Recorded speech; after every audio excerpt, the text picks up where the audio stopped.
312, and we're in the 20th verse of the 3rd chapter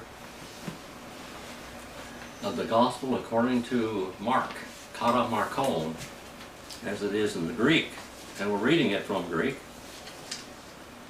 And we got a few verses here that we need to look at. We'll read it from Greek to begin with. Kai, little conjunction there, page 208. Kai erketai eis oikon kai sin erketai. Marilyn, you're not reading with me. Pauline ho oklos hoste man denaste autus mayday arton again.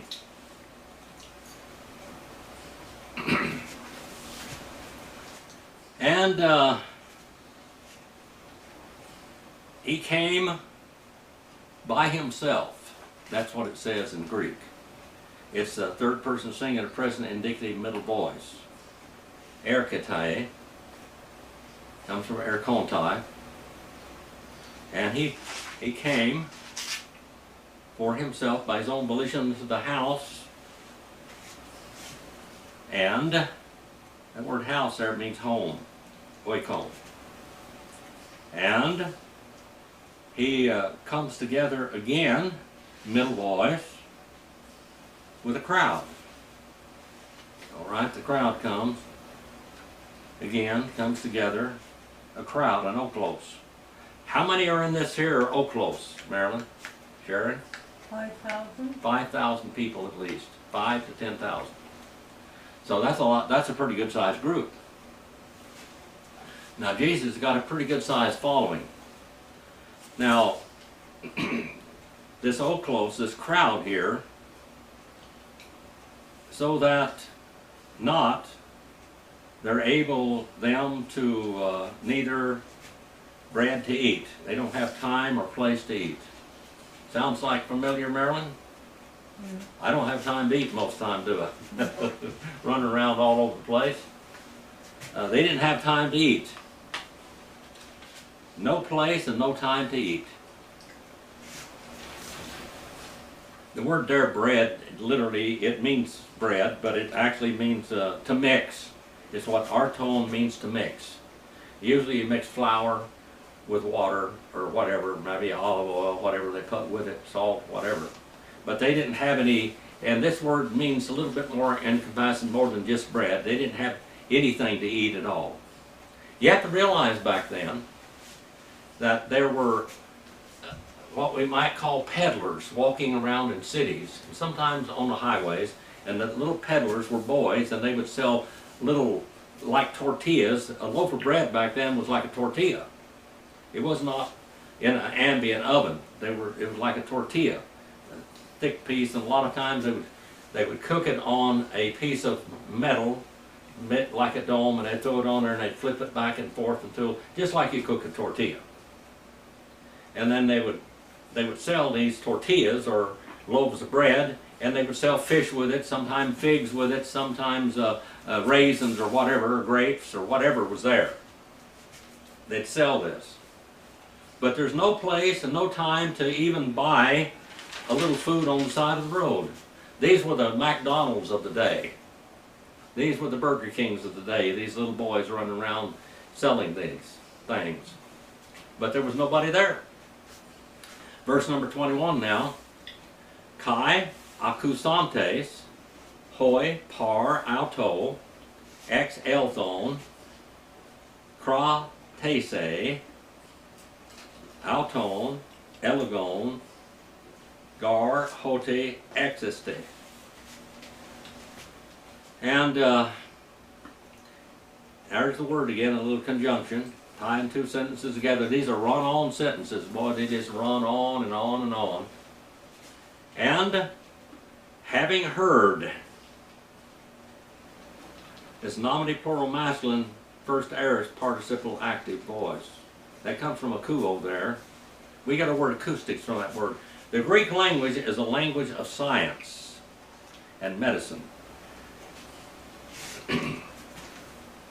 And having heard the ones beside him, They came forth and out to latch on to him. Now, who are these people? The Herodians, the Pharisees, the Sadducees.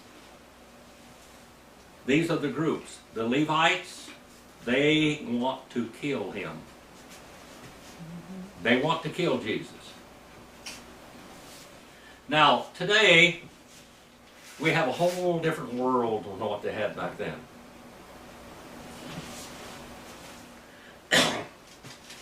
Jesus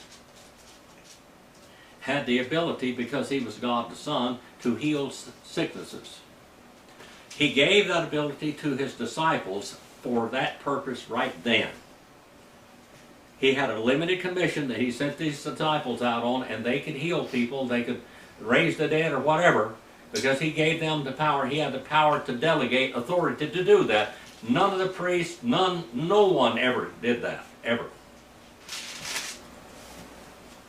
Now, these people are going to try to some way arrest him. Sounds like our times with, we had election interference the last time in 2020.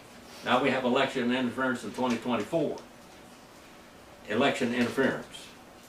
And they're trying to arrest Trump on any make-believe charges that they can do to try to get him out of the race. They wanted to get this man out of the race. Now, they were politicians. Jesus was not a politician. These people were politicians. I remember when Trump was elected the last time, when he was elected in 2016, and Mitch McConnell said that this is what you get when you elect a citizen. Of course, he's a rhino, he's what he is.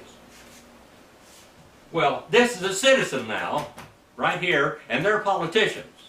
And they don't want this man taking their authority away from them, and they're going to do everything they can do to what?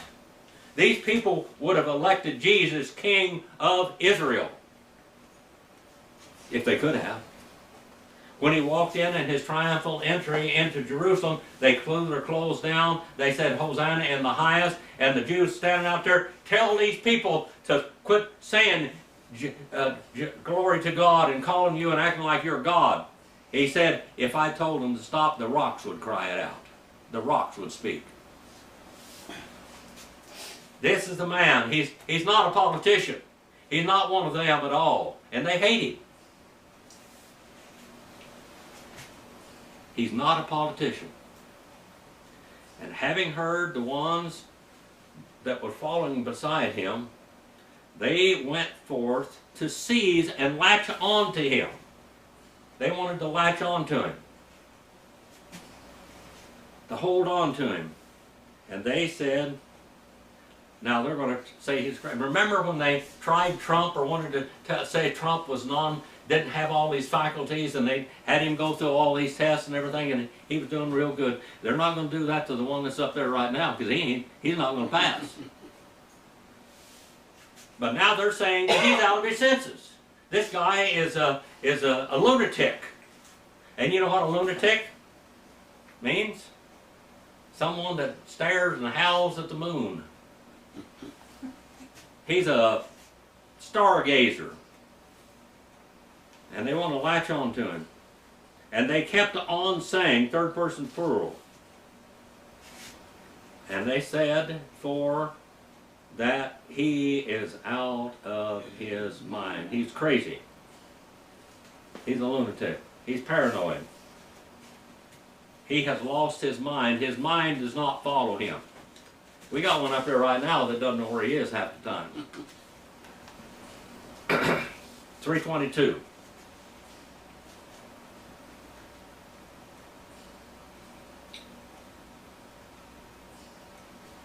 And Archai hoi grametes, hoi apo Jerusalemon, kata bontes, elegon, hote Beelzebul, eke kai hote ento erconte ton daimonion, ekbale ta daimonia. And the scribes. This is where we get our word. We have The language of science, here we have Greek, and it's grammates. We get our word grammar from that. These people, the scribes now, were like county clerks. They were in every synagogue, everywhere. And if you bought a pot from somebody, if you bought a, whatever you bought, whether it was a pot, whether it was a piece of land, whether you sold your daughter in marriage, whatever you did, a scribe had to write it down and give you a bill of sale for the person that sold it and for the person that bought it. They were the grammarians. They could read and write. Some of the people couldn't read and write. These could. But the scribes were a political group.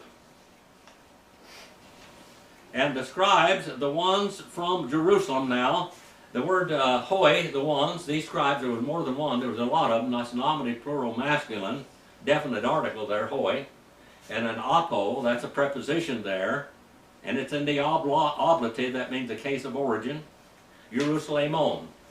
Now the word Jerusalemon there, and it means from all parts of Jerusalem. Jerusalem was the city. Now you go down to Bakersfield, you got central Bakersfield, you got east, west, north, and south Bakersfield.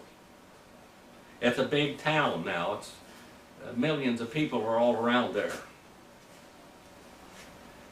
And from all parts of Jerusalem, these people, these scribes, got together from all of the parts of Jerusalem, north, south, east, and west, and in Jerusalem there was a gate on the north, the south, the east, and the west.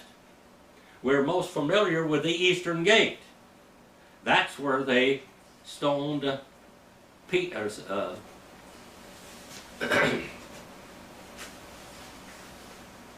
Can't think of his name right now. Stephen. That's where they stoned Stephen. That's called the Sheep Gate. That's also called the Golden Gate today. That's the eastern gate, but from all parts of Jerusalem now. And from Jerusalem they went these 4 gates, and the 4 gates went into 4 different directions, and they called the city the gate that goes to the Damascus gate, the one that goes toward Damascus, such and such, you know, etc. And the ones from all parts of Jerusalem, having come down, nominative plural masculine, first, second aorist participle, active, having come down, they said, elegon, that Beelzebul. Now this word is indeclinable, but it means the Lord of the outhouses. Literally, the Lord of the dung pile. The Lord of the flies. The Lord of the dung pile. The Lord of filth. It's another word for hell. You know, that city of Jerusalem, they had an area out there, in that area that was where the dung piles went. And they finally used it as the name of hell itself, Gehenna, the valley of Hinnom, Gehenna. Now, they're saying that Jesus is a demon. A fly demon. And he has that in the ruler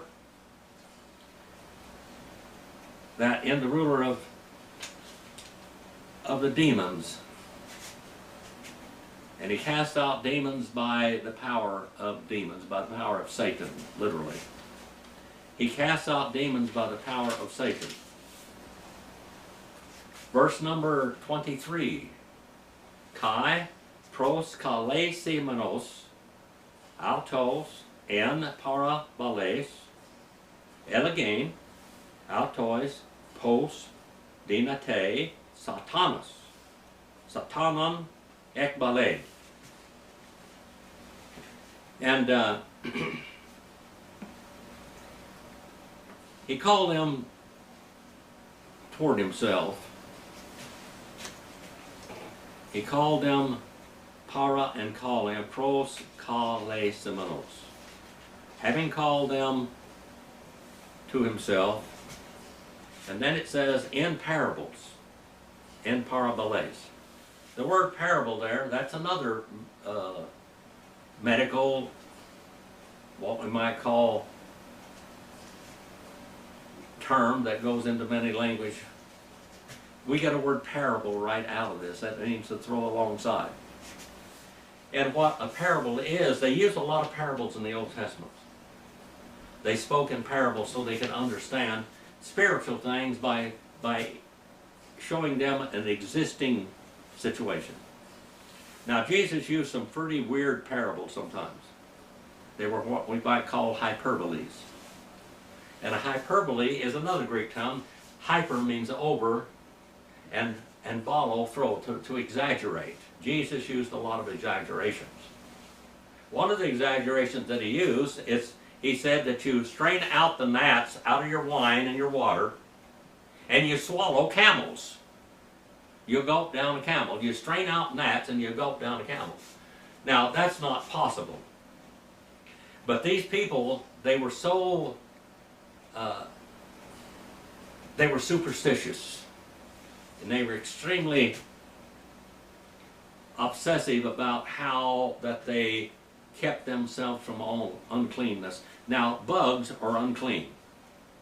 And so they would strain their water and their wine through cloths, and they would drink this water because it wouldn't have any bugs in it. It might have bacteria, which is a bug also, but they didn't know that. But they'd strain this out so that they wouldn't break the law and eat anything unclean. But, he says, now a camel is an unclean animal. He said, you're straining out these little gnats, but you're gulping down camels. Now, gulping down a camel isn't possible, is it? I don't see anybody that's got a mouth big enough to swallow a camel. He said, you swallow a camel, hoof, hide, guts and all. You swallow a camel down. Now, that's a hyperbole. That's a parable, but that's a hyperbole. That's a figure of speech and a parable both.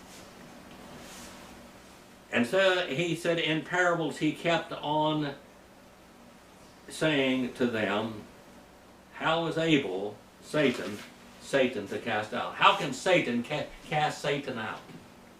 This doesn't make sense. How can Satan cast Satan out? And this term has come down through us in a parable today. It is a figure of speech today.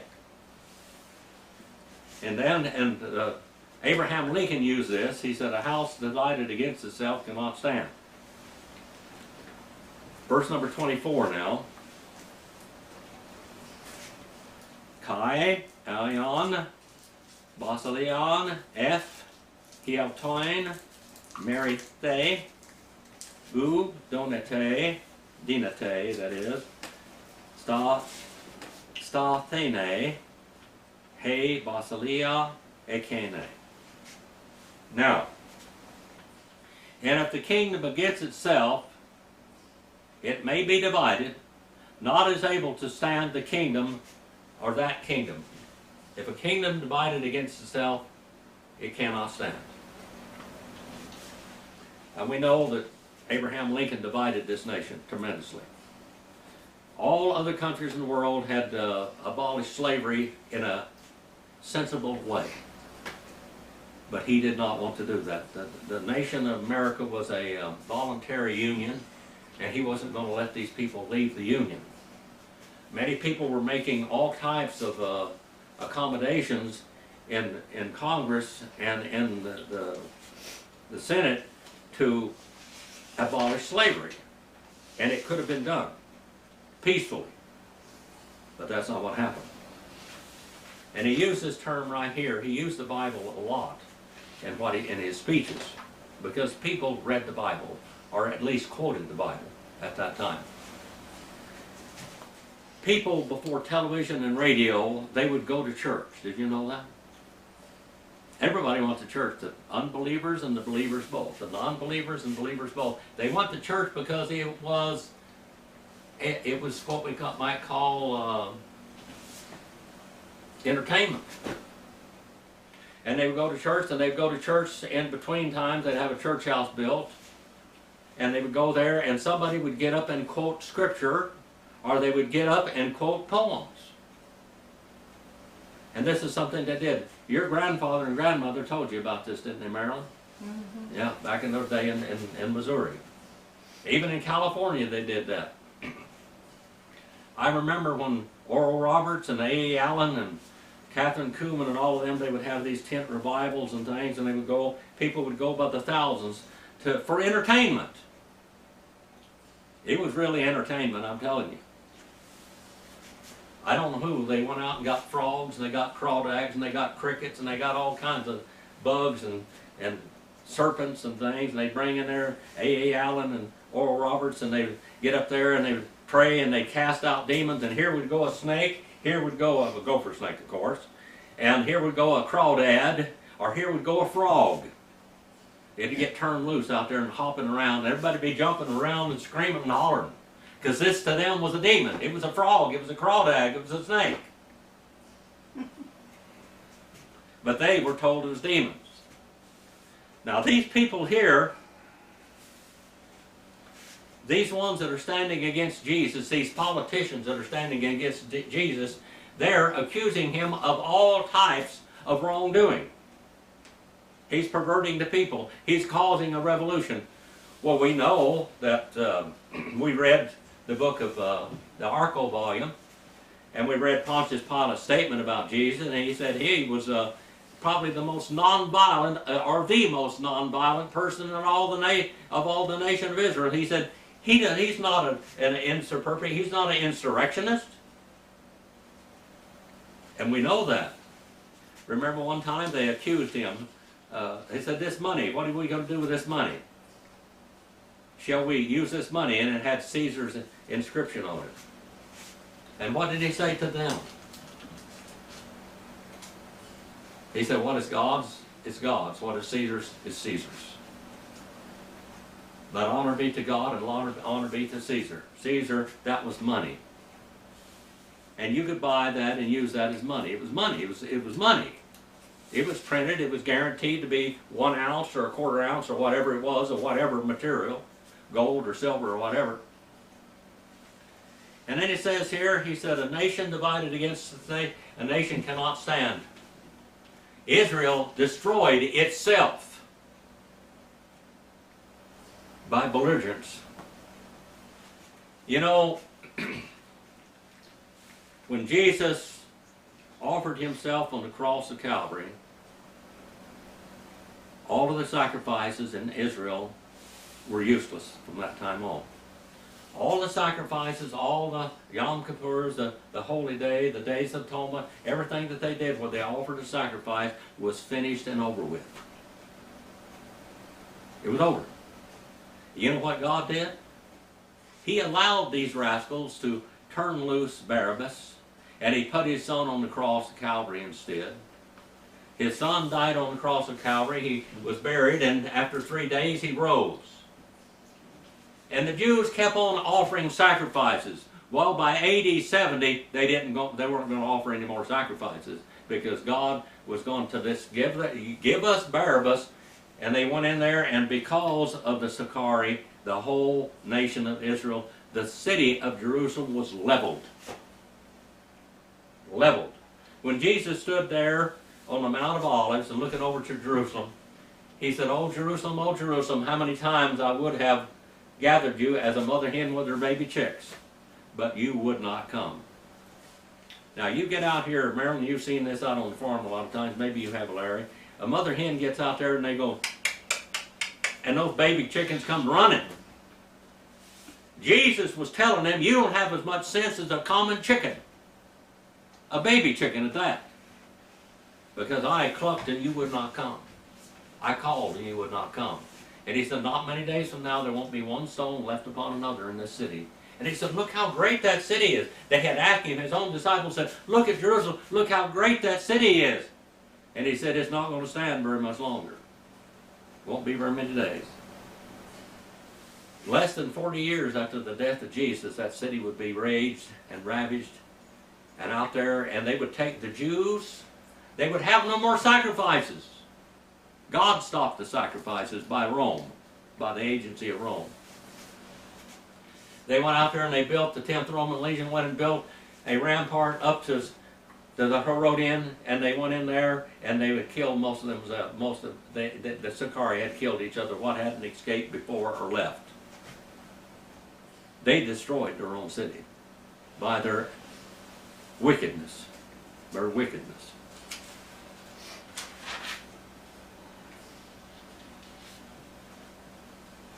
Verse number 25. Kai ion oikia f iauton meriste u denasete he oikia ekene stathene. And if. Now we have the word kai here and then we have the word eon.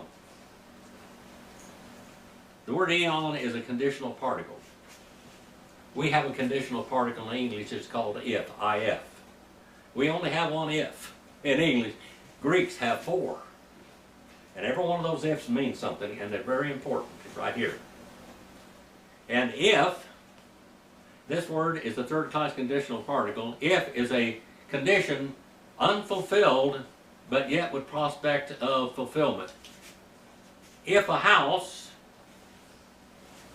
eon, if the condition may be fulfilled, if a house upon itself, that word F there comes from epi, page 153 and 54. That's a little preposition. Epi. Divided against its house, it may be divided. Third person singular, first aorist subjunctive passive, it may be divided by someone. They divided their own house, by the way. They divided their nation. This nation of America today is divided. Divided. Divided like it has never been divided since the Civil War. Divided. By the same kind of people that it calls this division right here, that's what's called the division in America today. Politicians, bent on having it their way, bent on robbing the people. And they did. They robbed the people. Jesus went into the treasury. That's what money, the people gave money. We got a little tiny box here that we take up collections in. But they had a horn there, this great big golden brass looking horn. And money, and they would drop money in that thing, and the heavier the money, the more noise it made going down into the bucket. And there was a little woman there that was starving to death, and she going in there, and the lowest denomination money was a mite, which I have one, but I don't have it with me right now. And she gave 2 mites. And all these other rich people were going in there, and their big loud money would clamor down. You could hear it bang, bang, bang, bang, bang, ringing as it went down into the basket. And she gave this. And he told them, he said, you give a lot, but you give by your surplus. You don't need that money. People a lot of times give because they don't need money. It's not a sacrifice. You really don't give until you sacrifice. When you sacrifice, you've given something. Because that means you're going to go without. That woman went without food to give that money. She went without food when she gave that offering. And Jesus is telling to them here that you're dividing the house. You are taking advantage of the poor. Jesus told them, you Pharisees, scribes, and hypocrites, you make widows' houses, you steal widows' houses, you take them, you demand money from them, and you take their very living. This woman out here gave more than all of you. A house divided against itself will not, that very house is not able to stand. Verse number 26.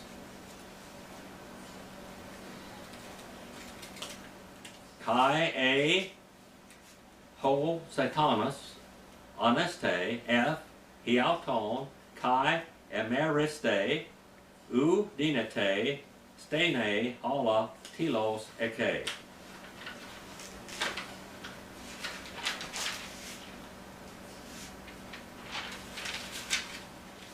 And since. Now this word is a if there in your translations. It's not an if. That's a first-class conditional particle. Now, it's an if in English, but it is not an if, translated correctly. It says, and, the little conjunction, and if, first class conditional, condition determined as fulfilled, and since the Satan, he stood up against himself. Since Satan, if he stands against himself, and he is divided, he is divided, or was divided, not he's able to stand, but the end, he is finished, is what it says. The end comes from the telos. When you come to the word terminal island or something, that means an end. It's the end. If Satan, or since Satan stands up against himself, his end shall come. He will be finished. He will be finished. If Satan stands against himself, he will be finished. Now, Satan is a real entity, isn't he? We almost see him every day in our own lives. Satan is a real entity. He really is real. He's a real person. He's a real personality. He is a person that was created by God that fell. He was not created evil. Some theologians will have God creating him evil. God didn't create anything evil. He doesn't create reprobates. Now, they won't agree with what I just said, but that he doesn't create reprobates. He created Lucifer, which is a shining light carrier. And Lucifer decided to rebel against God, and he did that in eternity past, not in space and time, not after man was created, but before man was created, in eternity past. When the earth was created in eternity past, not in space and time.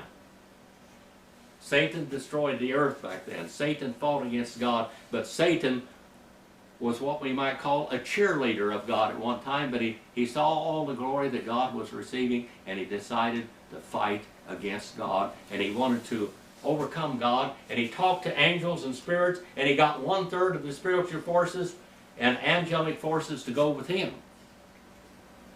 And it worked, because they destroyed God's creation and God reconstructed in Genesis 1.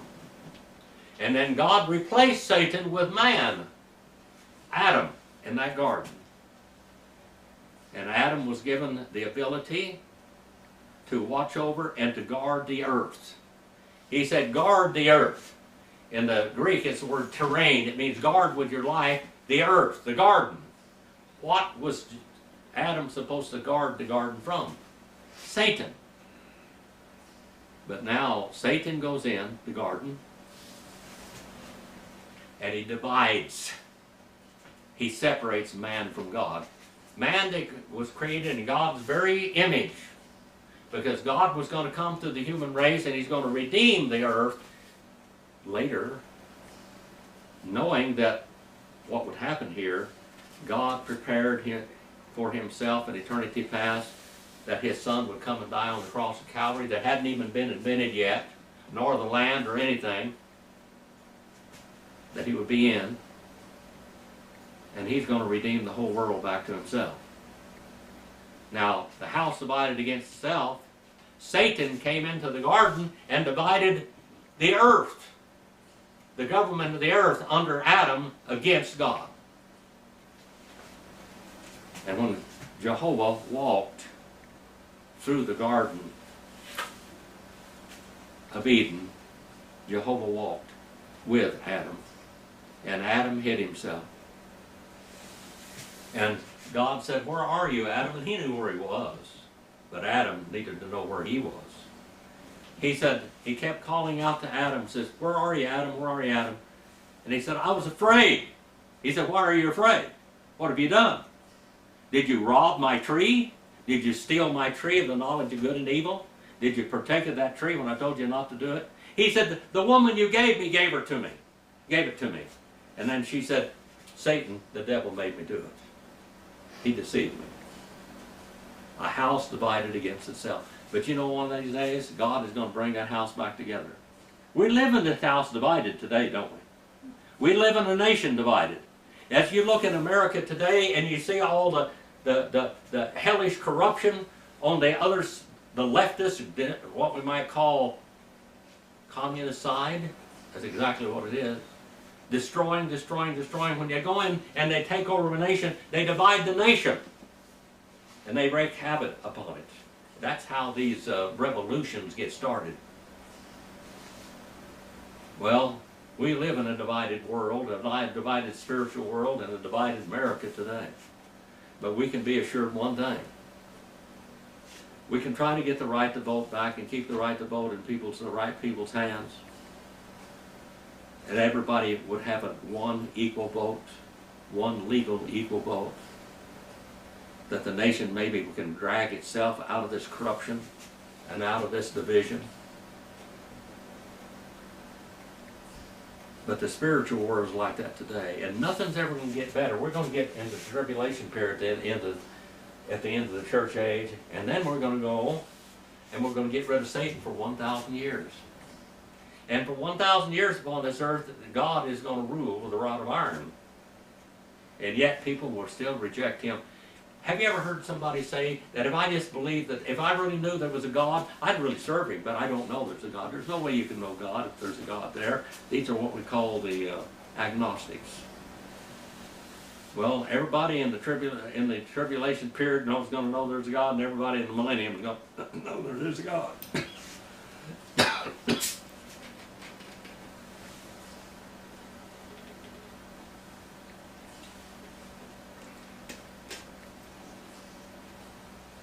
That's not going to be the question.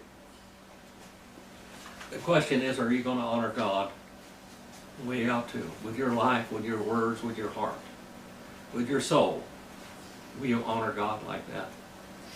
That's the whole question in the Bible. Do you believe in God? Will you honor God? Are you going to just follow the way of the world? Our Father, we send this message out for your honor and glory. Please use it wherever it goes to educate, to make your people knowledgeable of your word and why that they believe what they believe. And it's from your word. Father, please, souls out there that are lost, that you'll bring them to you. Souls that aren't committed, that you'll bring them to you also. Please forgive me where I failed you. In Jesus' name.